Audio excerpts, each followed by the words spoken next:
So the rematch is happening here in Houston. Israel Adesanya, Robert the Reaper Whittaker. And I guess the question really is, how can this go differently than the first time? Because the first one was so decisive, right? Just an absolute flush knockout by Adesanya, who has been perfect at 185, suffering the only loss of his career, going up to 205 and challenging and trying to become a champ. So what needs to happen differently here for Whittaker to get his hand raised? A lot of things, but if you've looked at Whittaker's most recent fight since that loss, he's doing all the right things. He has corrected some mistakes. He's almost turned into a new fighter. And I know he's been doing the same style of fighting for quite some time now, but he's almost found a new groove. And while he's doing the same things, he's doing them better, and it's like new improved versions of Robert Whittaker's techniques. I've been really impressed with him. And one thing that you have in some divisions, and this one it shows bigger than anybody or any other division, is there's a champ, and then there's one top contender, and then everybody else is behind those two guys, like by a mile. And that's the case in this division. Robert Whittaker was like, I lost handedly, like I'll let some other people go do it. I don't want to get an immediate rematch. Let me go prove myself again. Yeah. And I think that was a more prove myself to myself type of thing. Yeah. And fast forward to now, he realizes that he is the next best guy in the middleweight division. And now he's starting to put the math together. He's like, if I'm literally the best person, if that guy doesn't exist, then he's not that much better than me. There's just not that many more skills and timing and speed and strength and all of that stuff that he has that's so much better than me. So he's probably going to come into this actually more confident, more loose, more free. I think we're going to see the best Robert Whittaker that we've ever seen.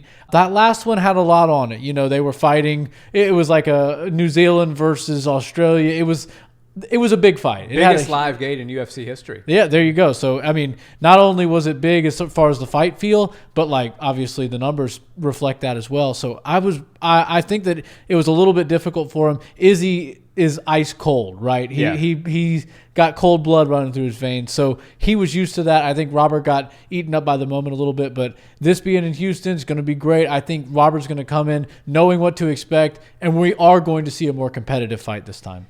Much like Houston is Derek Lewis's backyard, and he even said himself he kind of got overwhelmed by the moment. Yeah. I think in the first installment of Whittaker Adesanya, what you said is exactly right. Whittaker did get a little bit eaten up by the moment, and Izzy, as we know, was built for stardom.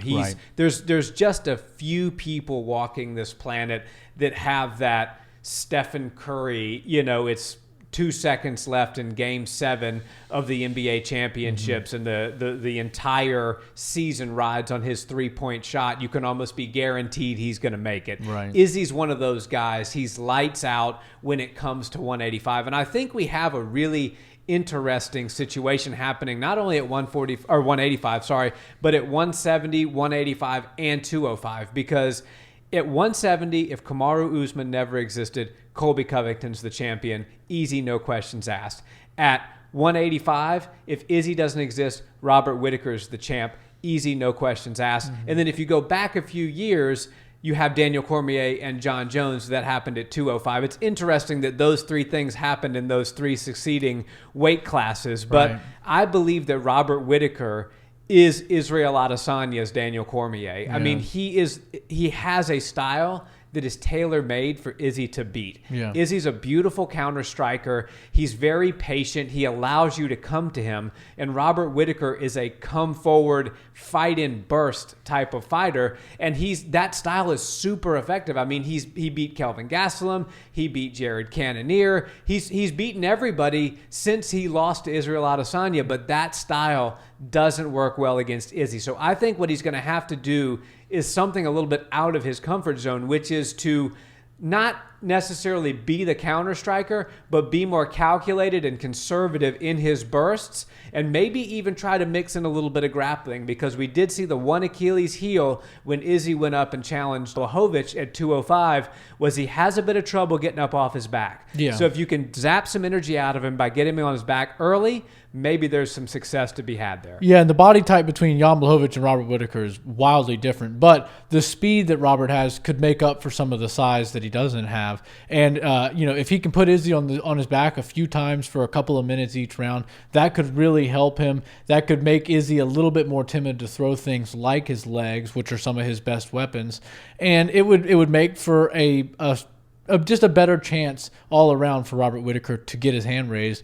And I think that Robert's one of those guys that is able to adapt to the changes that he needs to make. He knows, and we saw a different fighter when we saw him lose to Izzy, and then he came in and just rattled off some victories. And what he did was corrected some mistakes. He came out, like I said, the same fighter, but just a new and improved version. And it's like, I honestly think that Robert Whittaker is so talented that his skills are going to be so similar in like, the level of Israel Adesanya that we're going to see a more competitive fight. I think Izzy's going to have to do a lot more thinking this go around, and Izzy's going to not rush in as much as he did. And I think when he does, he's going to try to make him pay for it.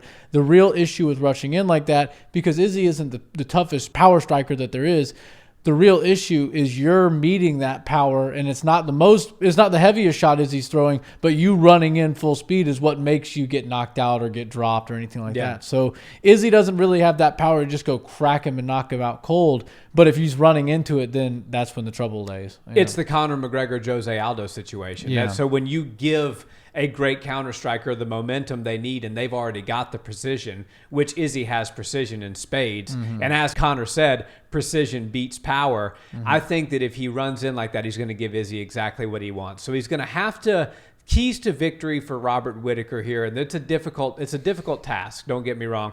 Keys to victory are he's got to slow the pace down just a little bit.